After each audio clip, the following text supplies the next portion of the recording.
অতীত জীবনের যত পাপ আছে সবগুলোকে মাফ করে দিয়েছি। ওরা যত পাপ করেছে, যত অন্যায় করেছে, যত অপরাধ করেছে, পাপ করতে করতে করতে একদম আসমান জমিন সবকিছু ভরপুর হয়ে গেছে, পাপ রাখার মতো জায়গা নেই, এত পাপ করেছে। এর পরেও যদি বসে মনোযোগ দিয়ে জ্ঞান অর্জন করে, বৈঠক শেষের দোয়া পাঠ করে যায়, আমি তাদের পূর্বের সমস্ত গুনাহ মাফ করে দিব।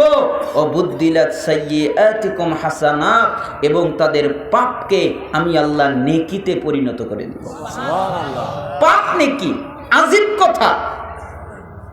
আজকে আপনার এই মেদিনীপুর চাকলা এই এলাকাবাসী যদি এই হাদিসটা জানতো, এই হাদিসের উপরে ঈমান আনতো, এই হাদিসটা বুঝতো, তাহলে তারা ভাবতো যাই, আজকে তো একটা সুবর্ণ সুযোগ, এখানে তো কিচ্ছা বলা হবে না, এখানে তো মিথ্যা কথা বলা হবে না, এখানে তো উদ্ভট কথা বলা হবে না, এখানে তো কারো গীবত বদনাম করা হবে না, এখানে কোরআন থেকে কথা বলা হবে, হাদিস থেকে কথা বলা হবে, নির্ভেজাল তাওহীদের দাওয়াত দেওয়া হবে, শিরিকের বিপক্ষে মানুষদেরকে আহ্বান করা হবে। তাহলে যাই না, বসি না, তাহলে আমার পাপটা তো অন্তত ক্ষমা হবে, আর যে পাপ করেছি তা তো নেকি হয়ে যাবে। এত বড় সুবর্ণ সুযোগ তো আর কোনোদিন পাওয়া যাবে না। অন্তত এটা যদি বুঝতো, তাহলে এই সালাফিয়া হাফিজিয়া মাদ্রাসা মাঠে জায়গা দেওয়া সম্ভব হতো না। কিন্তু তারা এই হাদিসও জানে না, এই হাদিসের উপরে ঈমানও নেই, এই হাদিসের উপরে আমলও তারা করতে পারে না। এই জন্য আপনাদেরকে অনুরোধ করছি, বাদাম বুট কালাই খাবেন না, মনোযোগ দিয়ে জ্ঞান অর্জন করবেন, ইলম অর্জন করবেন, বিদ্যা অর্জন করবেন, নেকি নেওয়ার চিন্তা করেন। প্রতিদিন নেকি নিতে পারেন না, আজকে নেকি নেওয়ার চিন্তা করেন। বাদাম খাওয়া যাবে, সময় আছে, বুট খাওয়া যাবে, সময় আছে, খাবার খাওয়া যাবে, সময় আছে, কথা বলা যাবে কারোর সাথে, সময় আছে, কিন্তু এই জ্ঞানের মজলিস চলে গেলে আর সময় পাওয়া যাবে না। তাই এই সময়টাকে কাজে লাগান। আমি অনুরোধ করছি, মনোযোগ দিয়ে জ্ঞান অর্জন করেন, আল্লাহ আপনার গুনাহ মাফ করবেন এবং আপনার গুনাহকে নেকি বানাবেন।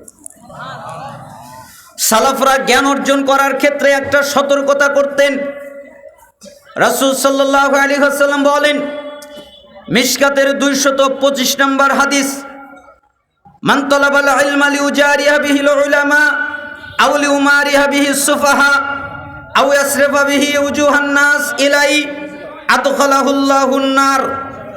যে ব্যক্তি জ্ঞান অর্জন করে, ইলম অর্জন করে, বিদ্যা অর্জন করে, আলেমদের উপরে গৌরব করার জন্যে, আমি কেন জ্ঞান অর্জন করেছি, আমি আলেমদের উপরে গৌরব করব, আমি আলেমদের উপরে সম্মানী দেখাবো, আমি আলেমদের উপরে গৌরব ভাব দেখাবো, এজন্য জ্ঞান অর্জন করে। অথবা জ্ঞান অর্জন করে তর্ক বিতর্ক করার জন্যে, আমি মানুষের সাথে তর্ক করব, আমি মানুষের সাথে বাহাস করব, আমি মানুষের সাথে তর্ক করব, এজন্য জ্ঞান অর্জন করে।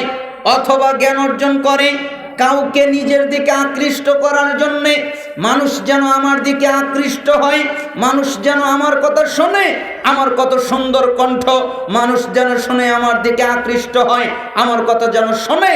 জ্ঞান অর্জন করে আলেমদের উপরে গৌরব করার জন্যে, জ্ঞান অর্জন করে বাহাস করার জন্যে, তর্ক করার জন্যে, জ্ঞান অর্জন করে মানুষকে নিজের দিকে আকৃষ্ট করার জন্যে, আদখালাহুল্লাহুন নার, তাহলে আল্লাহ তাদের জাহান্নামে নিক্ষেপ করবে। জ্ঞান অর্জন করতে হয় আল্লাহকে সন্তুষ্ট করার জন্যে। কাকে সন্তুষ্ট করার জন্যে? আল্লাহকে। এছাড়া অন্য কোনো উদ্দেশ্যে, অন্য কোনো কারণে জ্ঞান অর্জন করা যায় না। একমাত্র আল্লাহকে সন্তুষ্ট করার জন্য জ্ঞান অর্জন করতে হয়। অতএব আপনাদেরকে অনুরোধ করব, আল্লাহকে সন্তুষ্ট করার জন্য জ্ঞান অর্জন করেন, এবং আল্লাহ তাআলা আমাকেও আল্লাহকে সন্তুষ্ট করার জন্য কথা বলার তৌফিক যেন দান করেন। আমিন।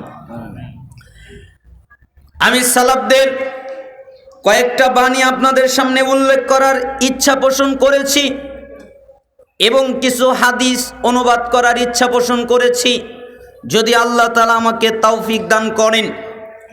প্রথম সালাফদের বাণীর একটি বাণী হচ্ছে, এই বাণীটা খুব আশ্চর্যজনক বাক্য, খুব জটিল এবং কঠিন, এর ভিতরে অনেক কিছু লুকিয়ে আছে, মানুষ যদি এটা বুঝতে পারে এবং এই অনুযায়ী আমল করতে পারে তাহলে তার জন্য জান্নাতে যাওয়া অনেক সহজ হয়ে যাবে। এই জন্য সালাফরা এই বাক্যকে বলতেন মণিমুক্তা, অর্থাৎ যতগুলো মণিমুক্তা আছে তার মধ্যে এটা একটা মণিমুক্তা। তিনি বলেন ইব্রাহিম ইবনে আদহাম রাহিমাহুল্লাহ একদিন দাঁড়িয়েছিলেন, অথবা তিনি ছিলেন, একজন লোক তার কাছে আসলো, এরপরে তাকে জিজ্ঞেস করলো, ইব্রাহিম ইবনে আদহাম, জি আপনি কি একটা কথা বলতে পারেন? আচ্ছা বলো, কি বলবো? আল্লাহ বলেছেন তোমরা আমাকে ডাকো, আমি তোমাদের ডাকে সাড়া দিব। এ কথা আল্লাহ বলেছেন। কে বলেছেন? আল্লাহ। আমাকে ডাকো, আমি তোমাদের ডাকে সাড়া দিব। কিন্তু আমি আশ্চর্য হই, আমি আল্লাহকে ডাকি, আল্লাহকে প্রার্থনা করি, আল্লাহর কাছে চাই, কিন্তু আল্লাহ আমার ডাকে সাড়া দেয় না। কারণ কি? আপনি কি বলতে পারেন? তখন ইব্রাহিম ইবনে আদহাম রাহিমাহুল্লাহ বললেন, জি আমি তা বলতে পারি। তাহলে বলেন তো, 5 কারণে আল্লাহ তোমাদের ডাকে সাড়া দেয় না। তোমরা 5টা অপরাধ করেছ, তোমরা 5টা অন্যায় করেছ, হারাম খেলে ইবাদত কবুল হয় না, দোয়া কবুল হয় না। এ কথা ঠিক, তবে এখানে 5টা কথা ভিন্নভাবে বলা হলো। এই 5 কারণে আল্লাহ তোমাদের ডাকে সাড়া দেয় না, এই 5 কারণে তোমাদের দোয়া কবুল করে না। তখন লোকটা জিজ্ঞেস করলেন, আচ্ছা ঠিক আছে তাহলে বলেন তো 5 কারণ কি? তখন তিনি বললেন, 1 আরাফতুমুল্লাহ ফালাম তুআদ্দু হাক্কাহু, তোমরা আল্লাহর পরিচয় পেয়েছো, তোমরা আল্লাহর পরিচয় জানো, কিন্তু তোমরা আল্লাহর হক আদায় করো না। আল্লাহর পরিচয় জানো কিন্তু আল্লাহর কি আদায় করো না? হক আদায় করো না, আল্লাহর হক দাও না। আচ্ছা আপনারা আল্লাহর পরিচয় জানেন না? আপনারা তো আহলুল হাদিস মানুষ, আপনাদেরকে তো পরিচয় দেওয়ার দরকার নেই, আপনারা তো পরিচয় জানেন, একথা আমি বিশ্বাস করি। কেন? আল্লাহর অস্তিত্ব আছে না নাই? জোরে বলেন, আল্লাহর অস্তিত্ব আছে না নাই? আছে। আল্লাহর হাত আছে না নাই? আল্লাহর পা আছে না নাই? আল্লাহর চেহারা আছে না নাই? আছে। তার মানে আল্লাহর অস্তিত্ব আছে। যদি আপনি জিজ্ঞেস করেন আল্লাহর হাত কেমন, তাহলে আমি বলবো আল্লাহর যেমন লাগবে তেমন। আল্লাহর পা কেমন, তাহলে আমি বলবো আল্লাহর যেমন পা লাগবে তেমন। আল্লাহর অস্তিত্ব কেমন, তাহলে আমি বলবো আল্লাহর অস্তিত্ব আল্লাহর জন্য যেমন লাগবে তেমন। এটা জানি না, শুধু জানি আল্লাহর অস্তিত্ব আছে। কেন? জান্নাতের সবচেয়ে বড় নিয়ামত হচ্ছে আল্লাহকে দেখা। তো আল্লাহর যদি অস্তিত্ব না থাকে দেখবে কি? দুনিয়ায় একটা আশ্চর্য জিনিস মানুষ বলে তা নাই, সেটা বলে হলো ঘোড়ার ডিম। ঘোড়া কি ডিম পারে? ঘোড়ার ডিম নেই, তাও মানুষ বলে, এটা বিশ্বাস করে, এই কথা মুখে মুখে। কিন্তু আল্লাহর অস্তিত্ব আছে, আল্লাহকে জান্নাতে দেখা যাবে। সবচেয়ে বড় নিয়ামত হচ্ছে আল্লাহকে দেখা। তারপরেও এক শ্রেণীর মানুষ এবং এক শ্রেণীর আলেমরা বলতে থাকে যে আল্লাহ নিরাকার। এই জন্য বলছিলাম আল্লাহর অস্তিত্ব আছে, আল্লাহর পরিচয় তোমরা জানো, কিন্তু তোমরা আল্লাহর হক আদায় করো না। আল্লাহর হক কি? আল্লাহর হক হলো একমাত্র তার ইবাদত করা। একমাত্র কার ইবাদত করা? আল্লাহর। এবং তার সাথে কাউকে শরীক না করা, এটা হলো আল্লাহর হক।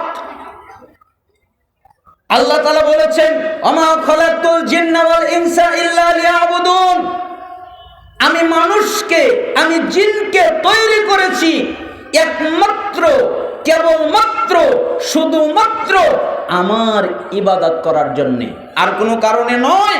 10 তলা বাড়ি বানানোর জন্য বানাইনি, 20 তলা বাড়ি বানানোর জন্য বানাইনি, জমি জায়গা অনেক কিছু করার জন্য বানাইনি। আমি তাকে বানিয়েছি আমার ইবাদত করার জন্যে।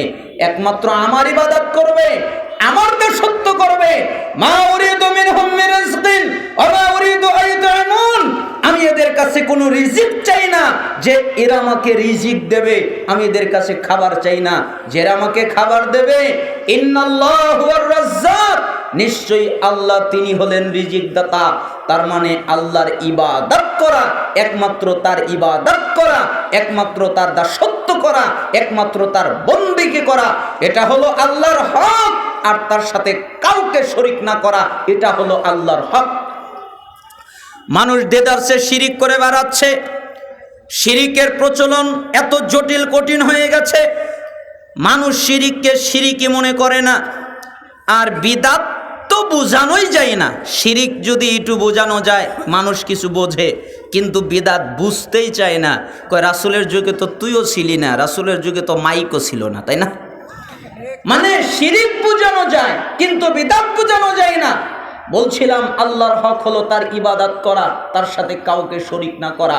শিরিক করলে, শিরিক এত জটিল পাপ, এত কঠিন পাপ, এত মারাত্মক পাপ যে শিরিক আল্লাহ তাআলা বলেন সূরা নিসা 48 নম্বর আয়াত, ইন্নাল্লাহা লা ইয়াগফিরু আইয়ুশরাকা বিহি ওয়া ইয়াগফিরু মা দুনা যালিকা লিমান ইয়াশা।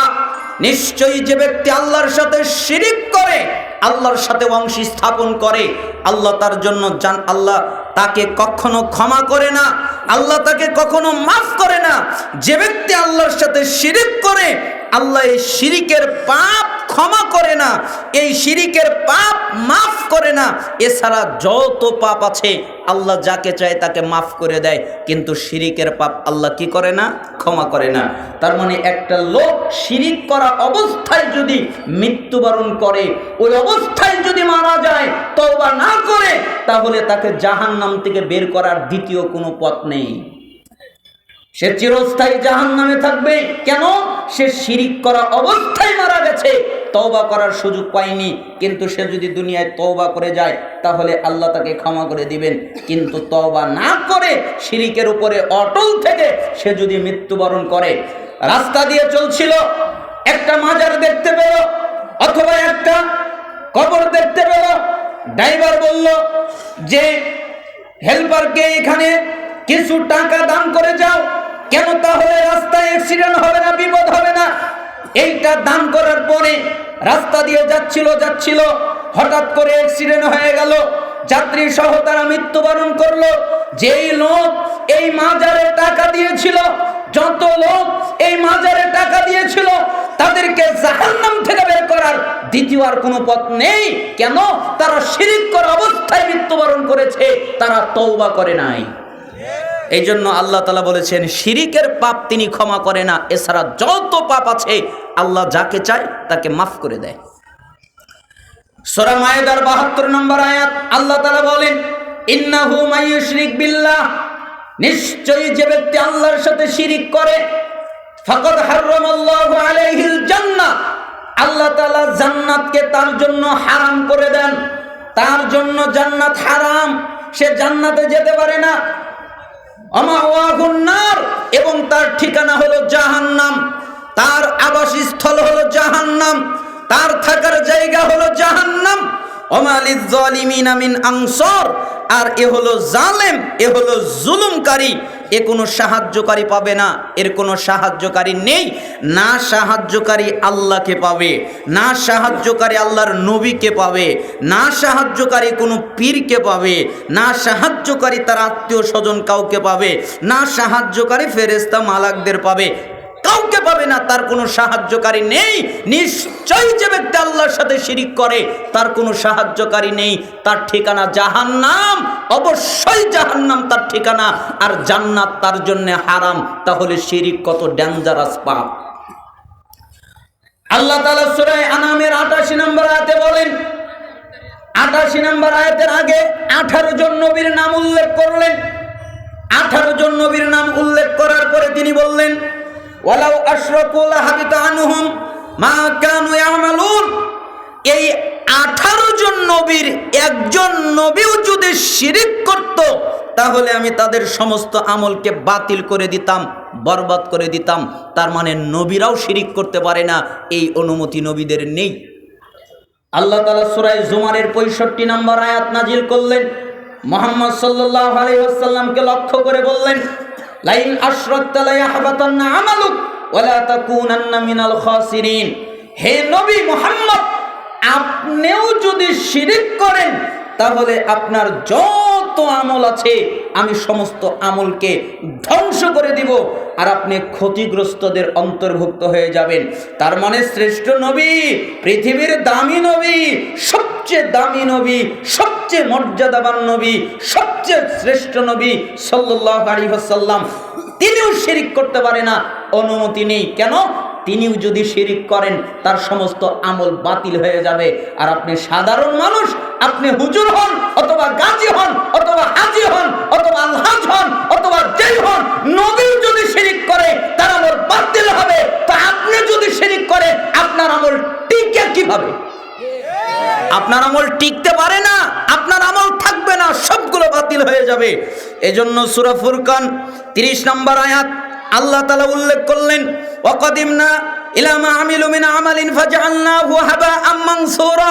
আল্লাহ তাআলা বলেন, আমি তাদের সমস্ত আমলের দিকে খেয়াল করব। ওরা যত আমল করেছে সমস্ত আমলের দিকে লক্ষ্য করব, সমস্ত আমলের দিকে খেয়াল করব। তার মানে ওদের সালাত দেখব, ওদের যাকাত দেখব, ওদের সিয়াম দেখব, ওদের হজ দেখব, ওরা আরো যত ইবাদত করেছে সবগুলো দেখব। এরপরে দেখব যে ইবাদতের মধ্যে শিরিক আছে। যখন আমি দেখতে পারবো শিরিক আছে, তখন তাদের সমস্ত আমলকে আমি ধূলিকণার মতো উড়িয়ে দিব। তাদের কোনো আমলের দাম নেই। আপনি যত ইবাদত করেন, আপনি ইবাদত করতে করতে, নেকি অর্জন করতে করতে, সুবহানাল্লাহ বলতে বলতে, কোরআন তেলাওয়াত করতে করতে আপনি যত নেকি আছে সবগুলো অর্জন করেছেন। আপনার নেকি হতে হতে আসমান এবং জমিন ভরে গেছে, নেকি রাখার জায়গা নেই। আপনি যদি আজকে মাজারে একটা সাজদা করেন, আপনি যদি আজকে মাজারে 1 টাকা দান করেন, আপনি যদি আজকে মাজারে কোনো পশু জবে করেন, আপনি যদি আজকে কারোর সামনে মাথা নত করেন, আপনি যদি আজকে কাউকে রবের আসনে বসান, তাহলে আপনার যত নেকি আছে সব ধুলার মতো উড়ে যাবে। আপনার নেকি টিকতে পারবে না। কেন আপনি শিরিক করবেন? শিরিকের সাথে আপনার সম্পর্ক কি? আপনি তাওহীদবাদী মুসলিম, আপনার এবং আমাদের শিরিকের সাথে কোনো সম্পর্ক নেই। এজন্য রাসূল সাল্লাল্লাহু আলাইহি সাল্লাম বলেছেন, লা তুশরিক বিল্লাহি শাইআ ওয়া ইন কুতিলতা ওয়া হুররিতা। শোনো, আল্লাহর সাথে কাউকে শরীক করবা না। তোমাকে যদি হত্যা করা হয় তবুও না, তোমাকে যদি আগুনে জ্বালিয়ে দেওয়া হয় তবুও না। আপনি আগুনে জ্বলে যাবেন তবুও ভালো, আপনি নিহত হবেন তবুও ভালো, তবু আল্লাহর সাথে শিরিক করা যাবে না। আমি মনে করতাম মানুষ শুধুমাত্র মাজারে শিরিক করে। হজ করতে গেলে একটা সুন্দর ইবাদত। কাবা ঘরে কি আর কেউ শিরিক করে? সেটা তো আগের যুগে ছিল, পুতুল রাখতো, মূর্তি রাখতো। সেটা তো ইসলাম নাজিল হওয়ার আগে ছিল। তো যখন দিন ইসলাম কায়েম হয়ে গেল, মুহাম্মদ সাল্লাল্লাহু আলাইহি সাল্লাম সব ভেঙে ফেলে দিলেন। তো কেউ কি কাবা ঘরে গিয়ে শিরিক করে এটা আমি বুঝতে পারতাম না। কিন্তু আল্লাহ তাআলা যখন আমাকে নিয়ে গেলেন, আল্লাহ সুবহানাহু ওয়া তাআলা আমাকে দেখালেন একটা লোক কাবা ঘরের পাশে অনেকগুলো কবুতর ওড়ে, কবুতর থাকে। তাই ওই কবুতরকে কি যেন খাওয়াচ্ছে। আমাদের সাথী ভাইদের একজন, নাম বললাম না, এইগুলো খাওয়াচ্ছে। তাই আমি তাকে জিজ্ঞেস করলাম, কি ব্যাপার, আপনি খুব তো মজা করছেন। আমি তো আর বুঝি নাই সে কি নিয়তে খাওয়াচ্ছে। আমিও তার সাথে হাসি রহস্য করে বলছিলাম। তখন উনি বললেন, না, এখানে একটা কারণ আছে। তখন আমার কৌতূহল বেড়ে গেল, কারণটা কি, তাহলে কি বলা যাবে? তখন উনি বললেন যে আমার এলাকার মা বোনেরা আমাকে গম দিয়েছে, আমাকে কালাই দিয়েছে, আমাকে চাউল দিয়েছে, যে এইগুলো নিয়ত করে এই মুক্কার কবুতরকে খাওয়ালে আল্লাহ নাকি তাকে বাচ্চা দেবে। এইখানেই সীমাবদ্ধ নয়। আমি যখন কাবা ঘর তাওয়াফ করতে গেছিলাম, তাওয়াফ করা শুরু করলাম, আমার সাথে একজন সাথী ছিলেন। তিনি কাবা ঘরের দিকে যাওয়ার জন্য রওনা করার চেষ্টা করলেন। আমি তাকে বললাম, যাওয়ার প্রয়োজন নেই, আপনি দূর থেকে ইশারা করেন, হক আদায় হয়ে যাবে। উনি বললেন, না, আমি যাবই। আমি বললাম, দেখেছেন কত মোটা বড় বড় মানুষ, তাদের মধ্যে এত ভিড়, আপনি যদি যান তাহলে আপনাকে পিষে ফেলবে, আপনার যাওয়ার প্রয়োজন নেই, অনেক ভিড়, আপনার যেতে হবে না। উনি বললেন, না, আমি যাবই। তখন আমি বললাম, ওনার আবেগের সাথে খেলা করাটা ঠিক হবে না। আচ্ছা ঠিক আছে, আপনি যান। কথা বললাম, তখন উনি যাওয়া শুরু করলেন আর কোমর থেকে একটা কাপড় বের করলেন, কালো কাপড়। তখন আমি বললাম, এখানে তো তাওয়াফের জায়গা, এখানে তো কালো কাপড় চলে না, তো তার কোমর থেকে কালো কাপড় কিভাবে বের হলো? তাই আমি তাকে কিছু বলতে পারলাম না। যখন হোটেলে চলে গেলাম, তার সাথে আমার সাক্ষাৎ হলো, তখন আমি তাকে বললাম, কি ব্যাপার, আপনি কোমর থেকে কালো কাপড় বের করলেন কেন? তখন তিনি বললেন, আমার এলাকায় একজন মহিলা আছে, তার সন্তান হয় না, তিনি আমাকে এই কালো কাপড় দিয়েছে যে কাবা ঘরের সাথে ঘষে আনবেন, ওটা আমি আমার পেটের সাথে ঘষবো, তাহলে আল্লাহ আমাকে বাচ্চা দিবেন। তাই কাবা ঘরের সাথে ঘষতে গেছিলাম। তা আমি ভেবেছিলাম হয়তো হাজরে আসওয়াদ চুমো দিতে যাবে, এই আবেগ কাজ করছে, তাই আর আমি ঠেকালাম না। তো উনি গেছে কাবা ঘরের সাথে কাপড় ঘষতে। তা আমি বললাম, পেটন কি খাইছেন দিয়ে একটা? কয় না, তা খাইছি। মানে পেটন পিঠে পরা বন্ধ হয় নাই, কয়েকটা খাইছে, তারপরে ও কাবা ঘরের সাথে কাপড় ঘষেছে। তাহলে কি পরিমাণ শিরিকের চিন্তা তার মধ্যে রয়েছে, কত শিরিক রয়েছে। মানুষ বাবা মায়ের নামে কসম করে, মানুষ সন্তানের নামে কসম করে, মানুষ চক্ষু ছুঁয়ে কসম করে, মানুষ মাথায় হাত রেখে কসম করে, মানুষ মাটির উপরে দাঁড়িয়ে কসম করে, মানুষ মসজিদের কসম করে, মানুষ আরো কত কিছুর কসম করে। অথচ এই সমস্ত কসম করা শিরক, এগুলো করা যাবে না। আবার বলে আল্লাহ এবং আপনি যা চান, আল্লাহ এবং আপনি যা চান। আপনি কি জানেন আল্লাহ এবং আপনি যা চান এই কথাটা শিরক আপনি বলতে পারবেন না। তাহলে আল্লাহ এবং ওই ব্যক্তিকে আপনি সমমান করে দিলেন। শোনেন, সালাতের মধ্যে শিরিক হয়, সাদাকার মধ্যে শিরিক হয়, দানের মধ্যে শিরিক হয়, সিয়ামের মধ্যে শিরিক হয়। রাসূল সাল্লাল্লাহু আলাইহি সাল্লাম বলেন, মান তাসাদ্দাকা ইউরাই ফাকাত আশরাক। যেই ব্যক্তি সাদাকা করলো কাউকে দেখাবার জন্য, ওই ব্যক্তি শিরিক করলো। ওমান সাল্লা ইউরাই ফাকাত আশরাক। যে ব্যক্তি সালাত আদায় করলো কাউকে দেখাবার জন্য, ও শিরিক করলো। ওমান সামা ইউরাই ফাকাত আশরাক। যে ব্যক্তি সিয়াম পালন করলো কাউকে দেখাবার জন্য, ও শিরিক করলো। তার মানে সবকিছু কার জন্যে? আল্লাহর জন্যে। কুল ইন্না সালাতি ওয়া নুসুকি ওয়া মাহইয়ায়া ওয়া মামাতি লিল্লাহি রাব্বিল আলামিন। সূরা আনআমের 162 নম্বর আয়াত। আল্লাহ তাআলা বলেন, হে নবী আপনি বলেন, নিশ্চয়ই আমার সালাত, নিশ্চয়ই আমার কুরবানি, নিশ্চয়ই আমার জীবন, নিশ্চয়ই আমার মরণ, যা কিছু আছে সব কিছু আল্লাহ তাআলার জন্যে। তাই আমি আপনাদেরকে অনুরোধ করছি, শিরিক থেকে বাঁচার চেষ্টা করবেন। আল্লাহ তাআলা যেন আমাদেরকে শিরিক থেকে হেফাজত করেন। তাহলে সালাত কি বললেন? তোমরা আল্লাহর পরিচয় জানো, কিন্তু আল্লাহর হক আদায় করো না। আল্লাহর হক কি? একমাত্র আল্লাহর ইবাদত করা, তার সাথে কাউকে শরীক না করা, এটাই হলো আল্লাহর হক।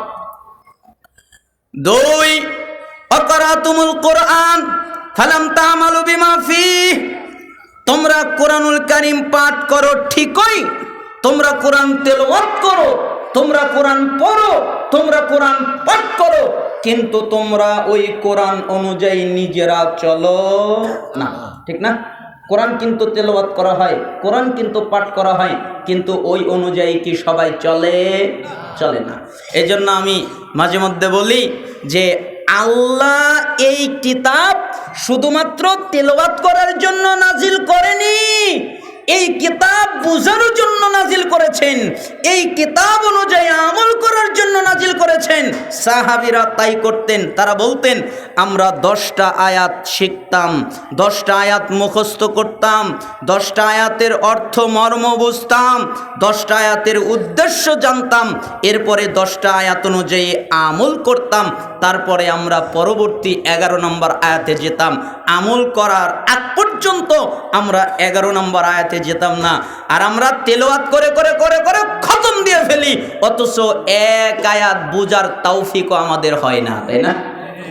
আপনি যদি সূরা তাহা খোলেন, 124 নম্বর আয়াত, 125 নম্বর আয়াত, 126 নম্বর আয়াত, আল্লাহ তাআলা বলেন, ওমান আরাদা আন যিকরি ফাইন্না লাহু মাঈশাতান দানকা ওয়া নাহশুরুহু ইয়াওমাল কিয়ামাতি আমা। যে ব্যক্তি আমার এই স্মরণ থেকে মুখ ফেরাবে, আমার এই জিকির থেকে মুখ ফিরাবে, আমার এই কিতাব বোঝার চেষ্টা করবে না, আমার এই কিতাব জানার চেষ্টা করবে না, আমি তার জীবিকাকে করে দিব সংকীর্ণ, আমি তার জীবনকে করে দিব সংকীর্ণ, আমি তার চালচলনকে করে দিব সংকীর্ণ। তার মানে দুনিয়া তার জন্য সংকীর্ণ হয়ে যাবে, কবরের জীবন তার জন্য সংকীর্ণ হয়ে যাবে, আখিরাতের জীবন তার জন্য সংকীর্ণ হয়ে যাবে। আর আমি যখন তাকে আমার কাছে উঠাবো তখন অন্ধ করে উঠাবো। কি করে উঠাবো? অন্ধ। সে চক্ষু দিয়ে কিছু দেখতে পারবে না। তাই সে আল্লাহকে বলবে, ক্বালা রাব্বি লিমা হাশারতানি আমা ওয়া ক্বাদ কুনতু বাসীরা। হে আমার রব, হে আমার প্রতিপালক, আপনি আমাকে কেন আজকে অন্ধ করে উঠালেন? অথচ যখন আমি দুনিয়ায় ছিলাম তখন চক্ষুওয়ালা ছিলাম, এই চোখ দিয়ে দেখতে পারতাম, আজকে কেন দেখতে পারছি না? আজকে আমি অন্ধ কেন? আল্লাহ তাআলা বলবেন, ক্বালা কাযালিকা আতাতকা আয়াতুনা ফানাসিতাহা ওয়া কাযালিকাল ইয়াউমা তুনসা। কেন?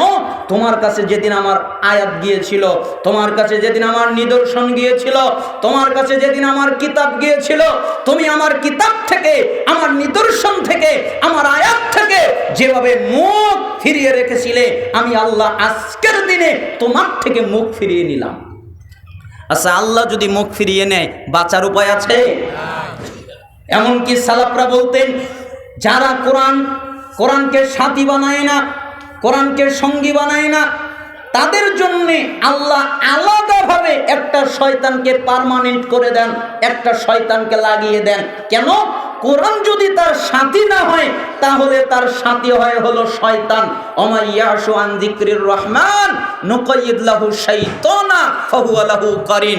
সূরা যুখরুফের 36 নম্বর আয়াত। আল্লাহ তাআলা বলেন, যে ব্যক্তি আমার জিকির থেকে মুখ ফিরিয়ে নেয়, আমার স্মরণ থেকে মুখ ফিরিয়ে নেয়, আমি তার সাথে একটা শয়তানকে নিয়োজিত করে দেই, একটা শয়তানকে লাগিয়ে দেই, একটা শয়তানকে পার্মানেন্ট করে দেই। ফাহুয়া লাহু কারিন। ফলে শয়তান হয়ে যায় তার সাথী, শয়তান হয়ে যায় তার বন্ধু, শয়তান হয়ে যায় তার সঙ্গী। শয়তান যা বলে ও তাই করে। হয় কোরআন আপনার বন্ধু, না হলে শয়তান আপনার বন্ধু। আপনি যদি কোরআন অনুযায়ী চলেন, আপনি যদি কোরআন বোঝেন, তাহলে কোরআন আপনার বন্ধু। আপনি যদি কোরআন না বোঝেন তাহলে শয়তান আপনার বন্ধু। আপনি কোরআনুল কারীম খোলেন, আল্লাহ তাআলা, আপনারা জানেন আল্লাহর নবী সাল্লাল্লাহু আলাইহি সাল্লাম শাফায়াত করবেন, সুপারিশ করবেন, এ কথা আপনারা জানেন।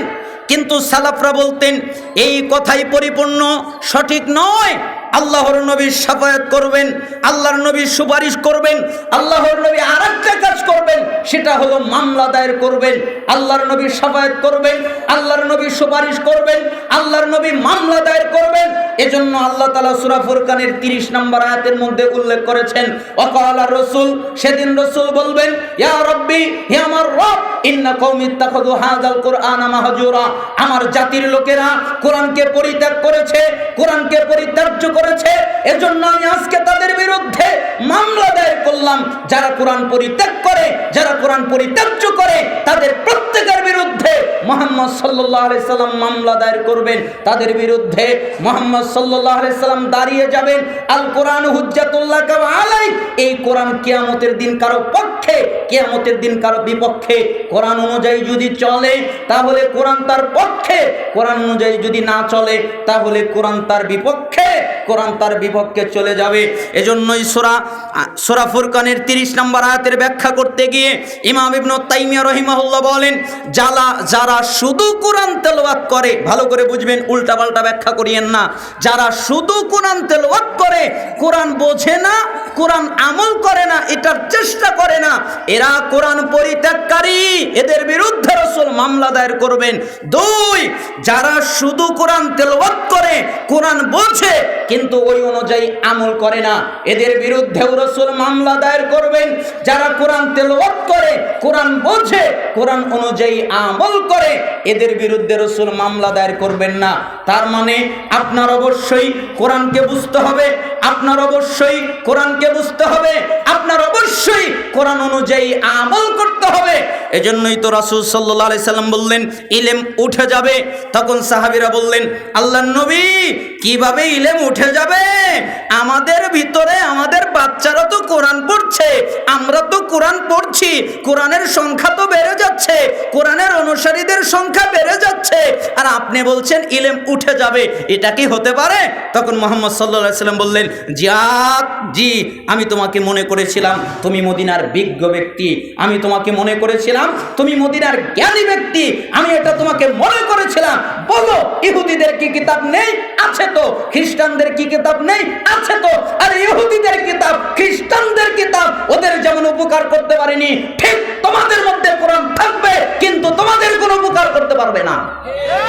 মুসলমান জাতি মার খায় কেন? মুসলমান জাতি পিছিয়ে আছে কেন?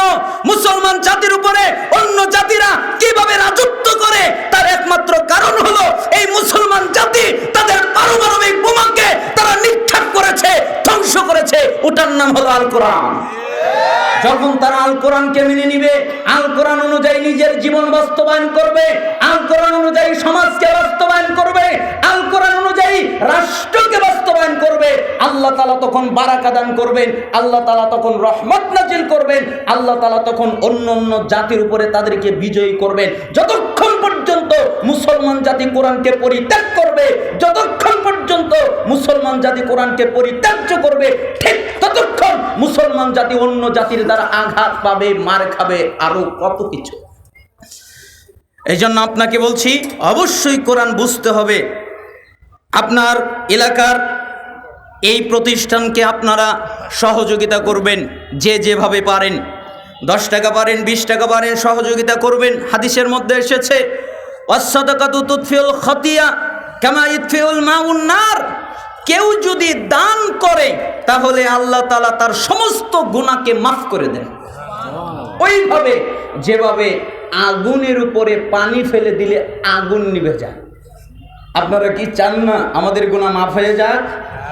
আরো জোরে বলেন, চান না? চান না? যে কয় টাকা পারেন, 5 টাকা পারেন, 10 টাকা পারেন, 20 টাকা পারেন, বৈঠকে দান করবেন। যুবক ভাইয়েরা ভিতর দিয়ে চলে যাবে, এখন না, পরে না, আচ্ছা, ভিতর দিয়ে চলে যাবে। আপনারা যে যা পারেন দান করবেন, অবশ্যই এই প্রতিষ্ঠানকে সহযোগিতা করবেন।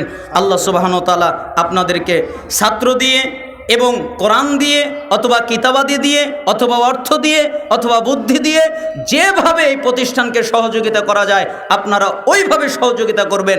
আল্লাহ সুবহানাহু ওয়া তাআলা আপনাদেরকে তৌফিক দান করুন। বলছিলাম, তোমরা কোরআনুল কারীম পাঠ করো ঠিকই, কিন্তু ওই অনুযায়ী তোমরা চলো না।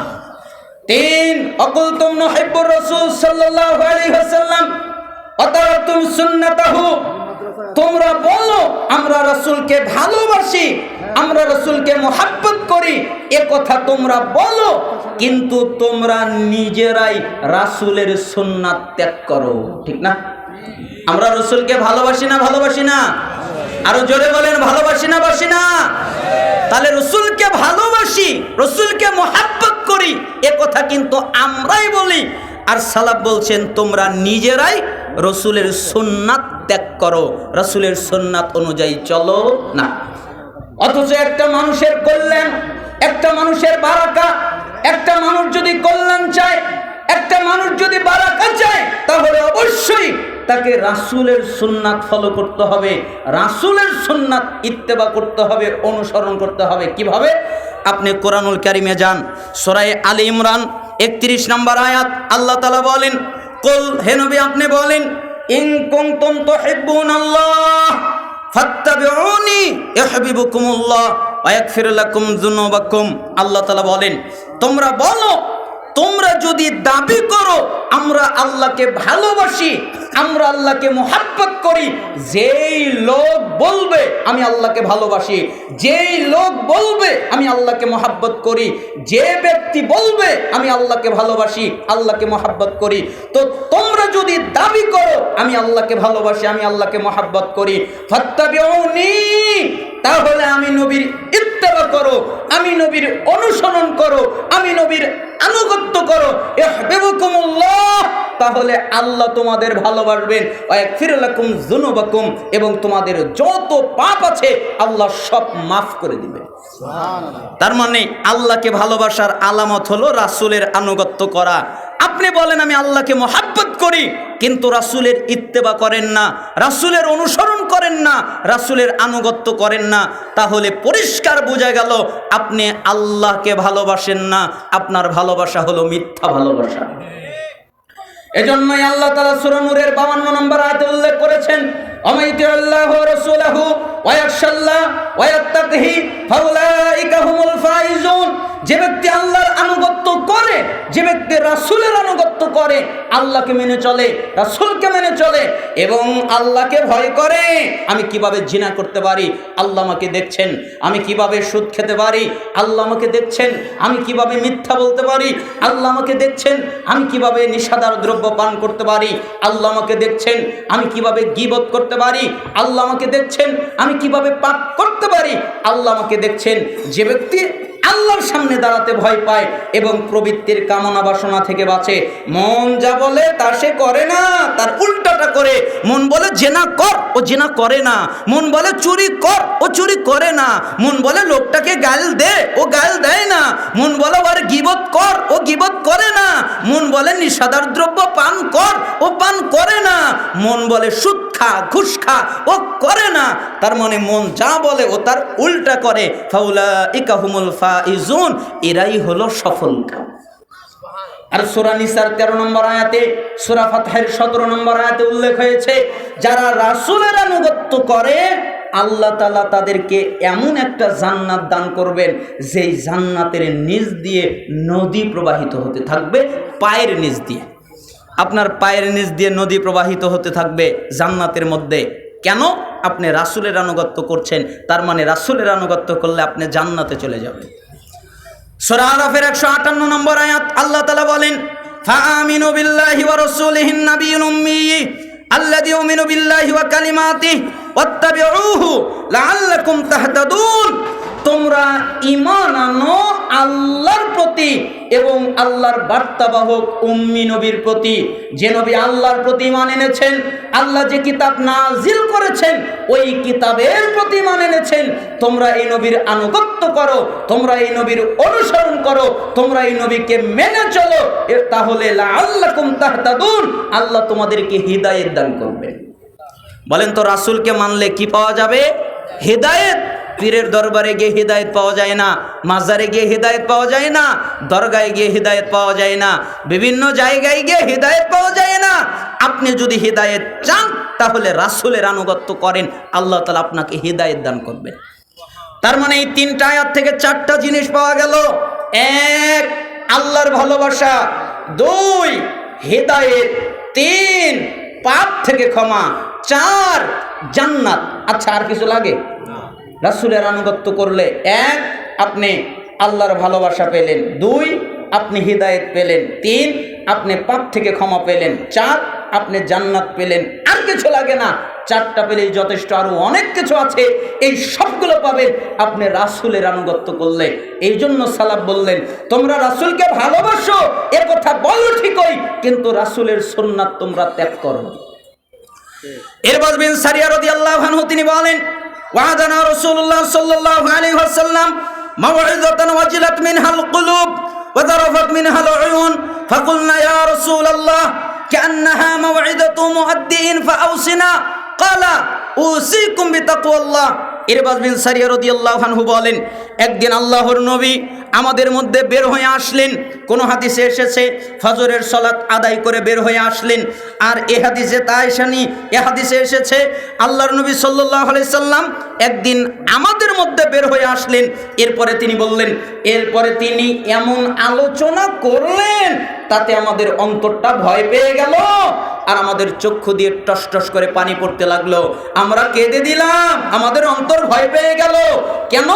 মনে হলো বিদায়ী কথা, মনে হলো বিদায়ী উপদেশ, মনে হলো বিদায়ী নসিহত। এরপরে হয়তোবা তিনি কোনো নসিহত করবে না, হয়তোবা এরপরে তিনি কোনো কথা বলবে না। তাই আমরা বললাম, আল্লাহর নবী আপনি তো চলে যাবেন, তাহলে আমাদেরকে বিদায়ী নসিহত করেন, আমাদেরকে শেষ ওসিয়ত করেন। তখন তিনি বললেন, উসিকুম বিতাকওয়াল্লাহ, আমি তোমাদেরকে আল্লাহকে ভয় করার উপদেশ দিচ্ছি। কাকে ভয় করার উপদেশ দিচ্ছে? আল্লাহকে। কেন এ কথা বললেন? তিনি তো অন্য বাক্য বলতে পারতেন, অন্য কথা বলতে পারতেন, অন্য আমলের কথা বলতে পারতেন, কিন্তু তিনি তা না করে তিনি বললেন আল্লাহকে ভয় করো। কেন? কারণ মুহাম্মদ সাল্লাল্লাহু আলাইহি সাল্লাম জানেন একজন মানুষের হৃদয়ে যদি আল্লাহর ভয় থাকে, ও সুদ খেতে পারে না, ও ঘুষ খেতে পারে না, ও জিনা করতে পারে না, ও ব্যভিচার করতে পারে না, ও নিশাদার দ্রব্য পান করতে পারে না, ও গীবত করতে পারে না। কেন? ওর হৃদয়ের ভিতরে আল্লাহর ভয় আছে। এ কথা মুহাম্মদ সাল্লাল্লাহু আলাইহি সাল্লাম জানতেন যে আল্লাহর ভয়টা জরুরি, তাই তিনি বললেন আল্লাহকে ভয় করো।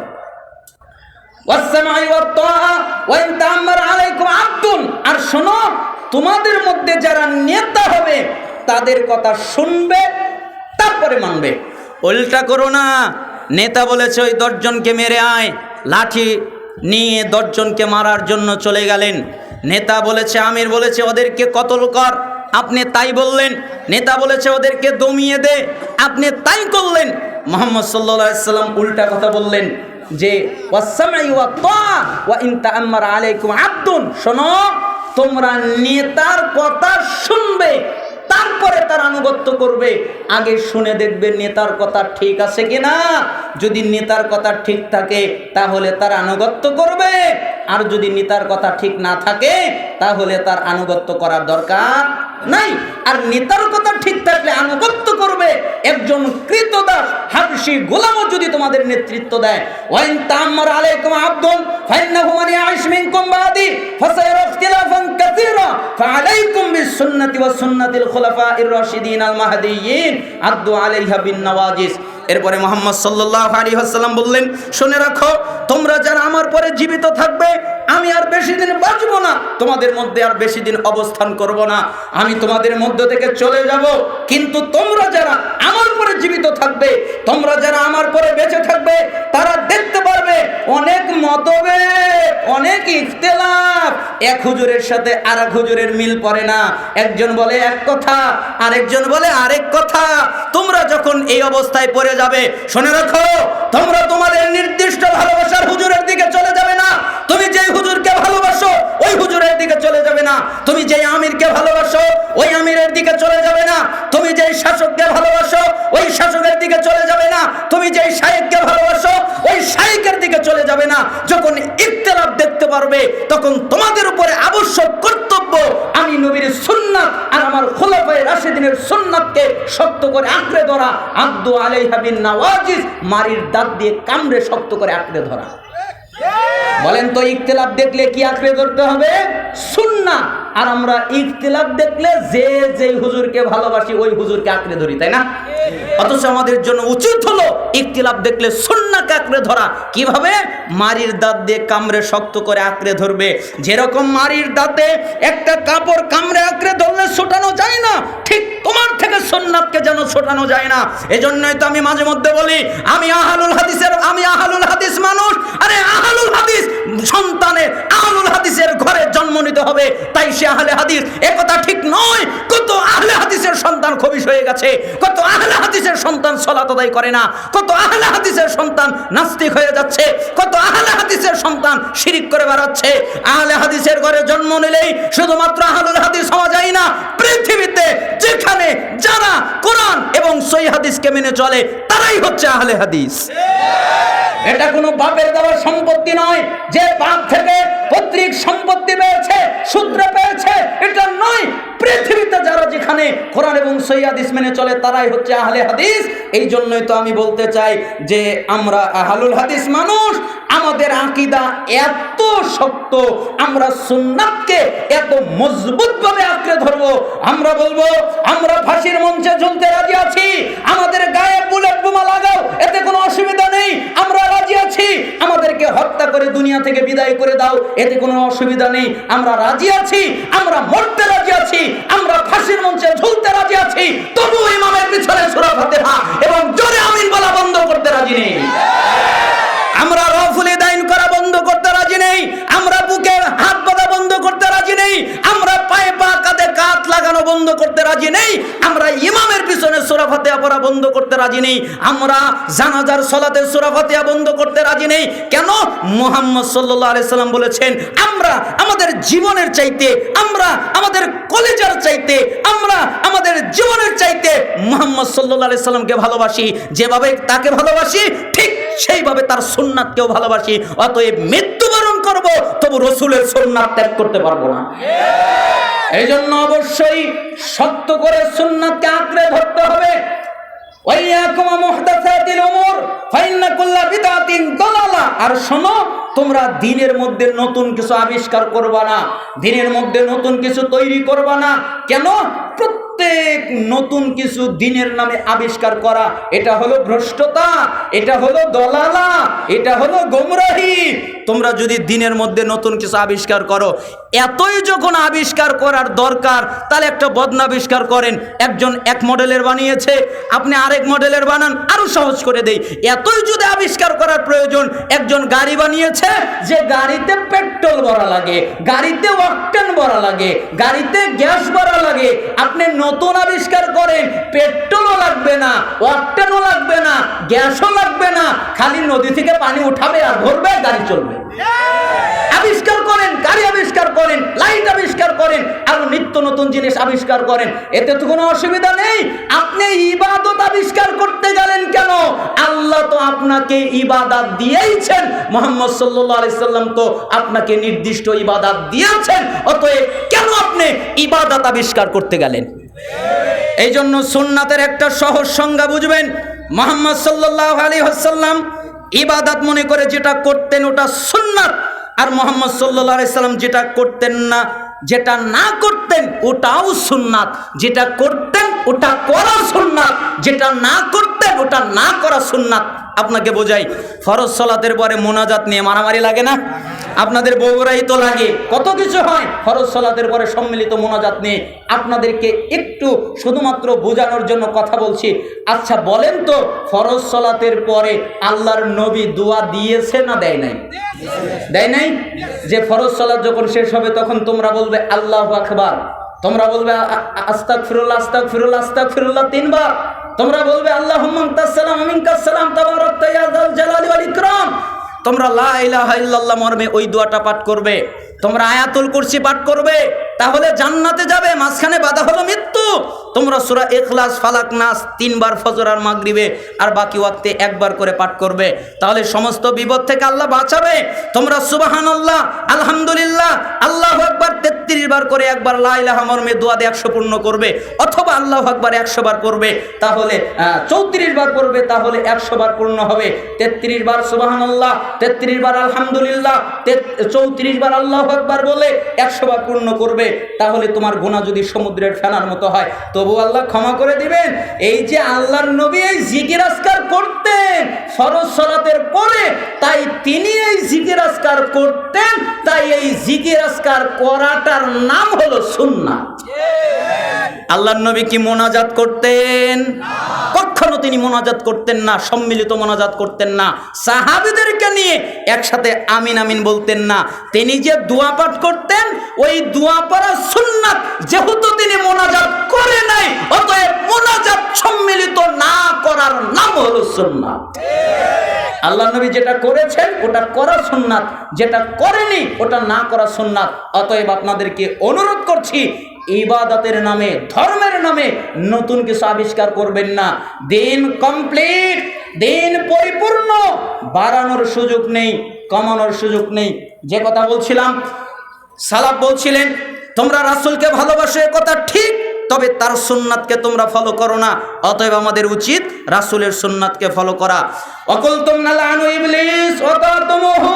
4, তোমরা বলো ইবলিস ভালো নয়, ইবলিস খারাপ, ইবলিস মন্দ, ইবলিস জঘন্য, এ কথা তোমরা বলো, কিন্তু তোমাদের জন্য উচিত হচ্ছে তোমরা বলো ঠিকই ইবলিস খারাপ, ইবলিস মন্দ, ইবলিস জঘন্য, কিন্তু তোমরা ওই ইবলিসকেই মানো। ঠিক না? ইবলিসকেই মানে। ইবলিস বলে জিনা করো, তাই করে। ইবলিস বলে মিথ্যা বলো, তাই করে। ইবলিস বলে সুদ খা, ঘুষ খা, তাই করে। অথচ বলার ক্ষেত্রে কি বলে? ইবলিস খারাপ। ঠিক না? আপনারা কি বলেন, ইবলিস খারাপ না ভালো? তাহলে যাদের দাড়ি নাই, দাড়ি ছেড়েছেন, কে বলেছে? ইবলিস বলেছে। ইবলিসের কথাই শোনা হচ্ছে, তাই না? তোমরা ইবলিসকে খারাপ বলো আর মানার সময় ইবলিসকেই মানো। ওয়াল খামিসাতু তারাকতুম আয়ুবাকুম আখাযতুম ফি আয়ুবিন নাস। 5, তোমরা নিজের দিকে না তাকিয়ে আরেকজনকে নিয়ে ব্যস্ত হয়ে যাও। নিজে যে পাপ করেছো এই চিন্তা নেই, নিজে যে গুনাহ করেছো এই চিন্তা নেই, নিজে যে অত্যাচার করেছো এই চিন্তা নেই। নিজের পাপ করতে করতে পা জাহান্নামে চলে গেছে, তোমার খবর নেই। আরেকজন কি করে এই হলো তোমার চিন্তা, তাই না? ওষুধ খাই কেন, ও ঘুষ খাই কেন, ও এটা করে কেন, ও সেটা করে কেন। আচ্ছা বলেন তো, একটা লোক সুদ খায়, একটা লোক ঘুষ খায়, একটা লোক জিনা করে, একটা লোক ব্যভিচার করে, একটা লোক নিষাদার দ্রব্য পান করে, একটা লোক শিরিক করে, একটা লোক আরো মারাত্মক মারাত্মক পাপ করে, অনেক পাপ করেছে, কিন্তু মানুষের সাথে জড়িত কোনো পাপ নেই, সে আল্লাহর সাথে জড়িত সব পাপ করেছে। এরপরে 60 বছর বয়স হয়ে গেছে, সে বুঝতে পেরেছে, এরপরে সালাত আদায় করে আল্লাহকে বলছে, আল্লাহ আমি বুঝতে পারিনি, তুমি আমাকে মাফ করে দাও, তুমি আমাকে ক্ষমা করে দাও। বলেন আল্লাহ মাফ করবে না করবে না? করবে। কিন্তু আমি হুজুর যদি আর একজনের গীবত করি, বদনাম করি, আর আল্লাহ যদি আমাকে কিয়ামত পর্যন্ত হায়াত দেয়, আর কিয়ামত পর্যন্ত যদি আল্লাহকে বলি আল্লাহ আমাকে মাফ করে দাও, আল্লাহ আমাকে ক্ষমা করে দাও, আল্লাহ আমাকে মাফ করবে না? কখনো না। কেন? আমি গীবত করেছি। তাহলে সুদ বেশি ডেঞ্জারাস পাপ না গীবত বেশি ডেঞ্জারাস পাপ? গীবত। এজন্য নিজের দিকে তাকান, নিজের চিন্তা করেন, নিজে কি করেছেন। আপনাদেরকে একটা আদর্শের হাদিস শিখাই, আপনারা জানেন, তাও আবার স্মরণ করিয়ে দিচ্ছি। এটা হচ্ছে মুসলিমদের চরিত্র, এটা হচ্ছে মুসলিমদের আদর্শ। এজন্য আবু হুরায়রা রাদিয়াল্লাহু আনহু তিনি বলেন, রাসূল সাল্লাল্লাহু আলাইহি ওয়াসাল্লাম বলেছেন, মুসলিমের 2564 নম্বর হাদিস, তিনি বলেন, লা তাহাসাদু, তোমরা পরস্পরে হিংসা করো না, ওয়ালা তানাজাসু, তোমরা একে অপরের মধ্যে দালালি করে দাম বাড়ায়া দিও না, ওয়ালা তাবাগাদু, তোমরা নিজেদের মধ্যে বিদ্বেষ রেখো না, ওয়ালা তাদাবারু, তোমরা কেউ কারো পিছু নিও না। ও কি পাপ করেছে, ও কি অন্যায় করেছে, ও কি অত্যাচার করেছে, এগুলো জানার জন্য কেউ কারো পিছু নিও না। ওয়ালা ইয়াবি বাদুকুম আলা বাইবাদ, কারো কেনা বেচার সময় আগ বেড়ে কেনা বেচা করো না। একজন একটা জিনিস কিনতে গেছে, তুমি ওই জিনিস কিনতে যেও না। একজন একটা জিনিস বিক্রি করতে গেছে, তুমি ওই জিনিস বিক্রি করতে যেও না। ওয়াকুনু ইবাদাল্লাহি ইখওয়ানা, তোমরা সবাই আল্লাহর বান্দা, ভাই ভাই হয়ে যাও। আল মুসলিম আখুল মুসলিম, মুসলমান মুসলমানের ভাই, মুসলমান মুসলমানের ভাই মানে তোমার মায়ের পেটের ভাই যেমন ভাই, তোমার মুসলমান ভাই তোমার ভাই। তোমার যত মুসলমান ভাই আছে তাদের উপরে যদি কোনো জুলুম চলে, তাদের উপরে যদি কোনো অত্যাচার চলে, তাহলে তুমি মুসলমান, তোমার দায়িত্ব হলো তাদের পক্ষ অবলম্বন করা, তাদের পক্ষ নিয়ে এবং তাদের উপরে যারা জুলুম করেছে তাদের বিরুদ্ধে ঝাঁপিয়ে পড়া। কারণ তুমি মুসলমান আর ও হলো মুসলমান, মুসলমান মুসলমানের ভাই। লা ইয়াজলিমুহু, মুসলমান মুসলমানের উপরে জুলুম করতে পারে না। ওয়ালা ইয়াখযুলুহু, মুসলমান মুসলমানকে তুচ্ছ তাচ্ছিল্য করতে পারে না, সহায়হীন ভাবে সম্বলহীন ভাবে ছেড়ে দিতে পারে না। ওয়ালা ইয়াকযিবুহু, মুসলমান মুসলমানের সাথে মিথ্যা বলতে পারে না। ওয়ালা ইয়াহকিরুহু, মুসলমান মুসলমানকে তুচ্ছ করতে পারে না, তাচ্ছিল্য করতে পারে না, হেয় করতে পারে না। আত্তাকওয়া হাহুনা ওয়া ইউশিরু ইলা সাদরিহি সালাসা মাররাতিন, এই কথা বলে তিনি বুকের দিকে ইঙ্গিত করে বললেন, তাকওয়া এখানে, তাকওয়া এখানে, তাকওয়া এখানে। এরপরে বললেন, বিহাসবি ইমরিইম মিনাশ শাররি আইয়াহকিরা আখাহুল মুসলিম, প্রত্যেক মানুষের, প্রত্যেক মুসলিমের খারাপ হওয়ার জন্য এতটুকু যথেষ্ট, বেশি কিছু লাগবে না। খারাপ হওয়ার জন্য এতটুকু যথেষ্ট, সে আর একজন মুসলিমকে খারাপ বলে। তার মানে আমি যদি আর একজন মুসলমানকে খারাপ বলি, তাহলে খারাপ কে? আমি। কেন আমি আর একজনকে খারাপ বলবো? ও সুদ খায়, আমার চাইতে আল্লাহর কাছে ও প্রিয় হতে পারে, ঠিক না? ও ঘুষ খায়, আমার চাইতে আল্লাহর কাছে ও প্রিয় হতে পারে, তাহলে আমি কেন ওকে খারাপ বলবো? কুল্লুল মুসলিম আলাল মুসলিমে হারাম দামুহু ওয়া মালুহু ওয়া ইরদুহু, প্রত্যেক মুসলমানের উপরে হারাম। সে কোনো মুসলমানের রক্ত বের করতে পারে না, সে কোনো মুসলমানের সম্মান নষ্ট করতে পারে না, সে কোনো মুসলমানের সম্পত্তি নষ্ট করতে পারে না, এটা করতে পারে না, অতএব এটা নিষিদ্ধ। আমি আপনাদেরকে মুসলমানদের আদর্শ বোঝালাম। তার মানে নিজের দিকে ইঙ্গিত না করে অপরের দিকে ইঙ্গিত করো, এটা তোমাদের জন্য উচিত নয়। 5টা কথা বললেন। 1, তোমরা আল্লাহর পরিচয় পেয়েছো, কিন্তু তার হক আদায় করো না। অথচ তার হক আদায় করা উচিত। তার হক কি? একমাত্র তার ইবাদত করা, তার সাথে কাউকে শরীক না করা। 2, তোমরা কোরআনে কারিম পাঠ করো ঠিকই, কিন্তু ওই অনুযায়ী চলো না। অথচ তোমাদের জন্য উচিত হচ্ছে কোরআন অনুযায়ী চলা। 3, তোমরা বলো আমরা রাসূলকে ভালোবাসি, কিন্তু তার সুন্নাত ফলো করো না। অথচ তোমাদের জন্য উচিত হলো রাসূলের সুন্নাত ফলো করা। 4, তোমরা বলো ইবলিশ খারাপ, কিন্তু মানার ক্ষেত্রে ইবলিশকে মানো। অথচ তোমাদের জন্য উচিত হলো ইবলিশকে না মানা। 5, তোমরা নিজের দিকে না তাকিয়ে আরেকজনের দিকে ব্যস্ত হয়ে যাও। অথচ তোমাদের উচিত ছিল নিজেকে নিয়ে ব্যস্ত হয়ে যাওয়া। জামি বায়ানিল ইলমি ওয়া ফাদলিহি, ইলম অনুযায়ী আমল বর্ণনার অধ্যায় 1220 নম্বর বর্ণনা।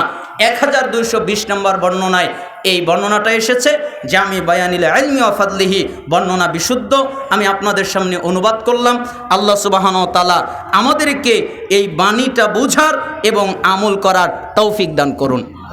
আমার সময় শেষ হয়ে যাওয়ার কারণে আমি দুঃখিত। পরিপূর্ণ আলোচনা করতে না পারায় আপনাদের কাছে ক্ষমা সুন্দর দৃষ্টি চেয়ে নিচ্ছি। আপনাদেরকে একটা ওসিয়ত করছি, সেই ওসিয়তটা হলো অবশ্যই আপনারা আল্লাহকে ভয় করবেন। কাকে ভয় করবেন? আল্লাহকে। আর অবশ্যই ওই আপনার সালাফদের মতো তারা বলতেন, ইযা আলিমতা ফাযকুর নাজরাল্লাহি ইলাইক, যখন তুমি কোনো কাজ করবে তখন স্মরণে রাখবে আল্লাহ তোমাকে দেখছে। বলেন তো, কোনো কাজ করলে কি স্মরণ রাখতে হবে? আল্লাহ দেখছেন। আপনি যে কোনো কাজ করতে পারেন। আপনি সালাত আদায় করছেন, মনে রাখবেন আল্লাহ দেখছেন, তাহলে সালাত সুন্দর হয়ে যাবে। আপনি দান করছেন, মনে রাখবেন আল্লাহ দেখছেন, তাহলে দান সুন্দর হয়ে যাবে। আপনি যে কোনো কাজ করবেন, স্মরণে রাখবেন আল্লাহ আপনাকে দেখছেন। 2টি উপদেশ মনে রাখবেন, অবশ্যই আল্লাহকে ভয় করবেন, আর অবশ্যই আপনি আল্লাহ দেখছেন, একথা মনে রাখবেন। আমি পরিপূর্ণ আলোচনা করতে না পারায় দুঃখিত। আপনারা ক্ষমা সুন্দর দৃষ্টিতে দেখবেন। আমি আপনাদের জন্য, আপনার প্রতিষ্ঠানের জন্য দোয়া করি। আল্লাহ সুবহানাহু ওয়া তাআলা আপনাদের এবং এই প্রতিষ্ঠানে এবং প্রতিষ্ঠানের সাথে যারা জড়িত তাদের সবাইকে বারাকা দান করুন। ওয়া আখিরি দাওয়ানা আনিল হামদুলিল্লাহি রাব্বিল আলামিন। আসসালামু আলাইকুম ওয়া রাহমাতুল্লাহি ওয়া বারাকাতুহু। আলহামদুলিল্লাহ, আলহামদুলিল্লাহ।